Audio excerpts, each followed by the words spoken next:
Hello friends, welcome to Tana foods.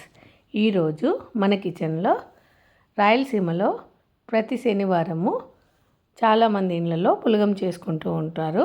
అందులోకి సింపుల్గా చేసుకునే ఘాటైన పచ్చిమిర్చి కారము చేసి చూపించబోతున్నాను.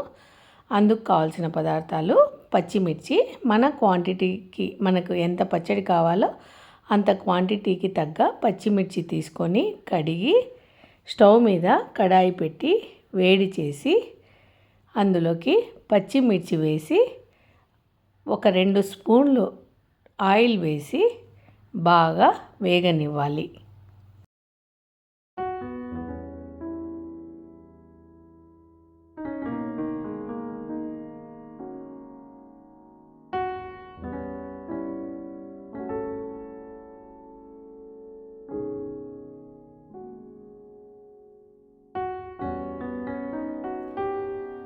ఇలా మధ్య మధ్యలో కలియబెడుతూ పచ్చిమిర్చి బాగా వేయించాలి.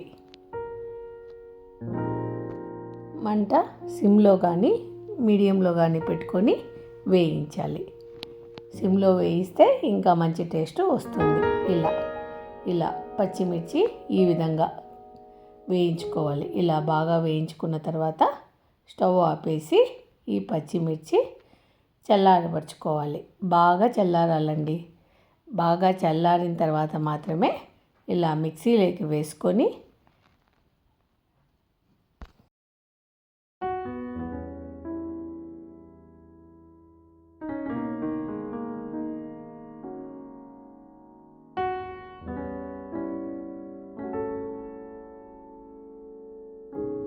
ఇందులోకి దంచి పెట్టుకున్న బెల్లం పొడిని వేయాలి. 1 స్పూను లేదా 1.5 స్పూను పచ్చిమిర్చి కారాన్ని బట్టి వేసుకోవాలి. తర్వాత రుచికి తగ్గ ఉప్పు వేయాలి. నేను రాళ్ళ ఉప్పు వాడుతున్నాను, మీరు నున్నటి ఉప్పు అయినా వాడుకోవచ్చు. రుచికి తగ్గ ఉప్పు వేసుకోవాలి.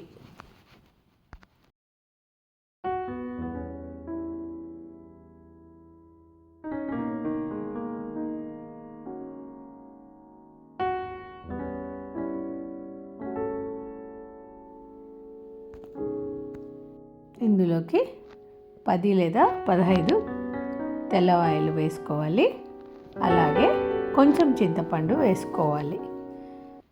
ఇలా పచ్చి కారాన్ని బ్యాలెన్స్ చేయడానికి ఉప్పు, బెల్లము, చింతపండు, తెల్లవాయలు వేసి మిక్సీ పట్టించాలి. ఇలా మిక్సీ పట్టించిన తర్వాత ఒకసారి స్పూన్తో కలియబెట్టి మరి ఒకసారి ఆడించాలి. ఇలా కచ్చాపచ్చాగా ఆడించిన తర్వాత ఒక సర్వింగ్ బౌల్లోకి పచ్చడిని ట్రాన్స్ఫర్ చేసుకోవాలి. ట్రాన్స్ఫర్ చేసుకొని పైన మరి ఒకసారి తెల్లవాయిపాయలు వేయాలి. ఈ కారానికంతా అసలు రుచి అంతా తెల్లవాయలతోనే వస్తుంది. ఇలా సింపుల్గా పులగంలోకి పచ్చిమిర్చి పచ్చడి చేసుకొని నెయ్యి వేసుకొని తింటే ఆహా, చాలా రుచిగా ఉంటుంది. ఇలా ఒకసారి చేసుకొని చూడండి, చాలా మందికి నచ్చుతుంది. ఫ్రెండ్స్, నా వంటలు నచ్చితే లైక్ చేయండి, సబ్స్క్రైబ్ చేసుకోండి. Thank you.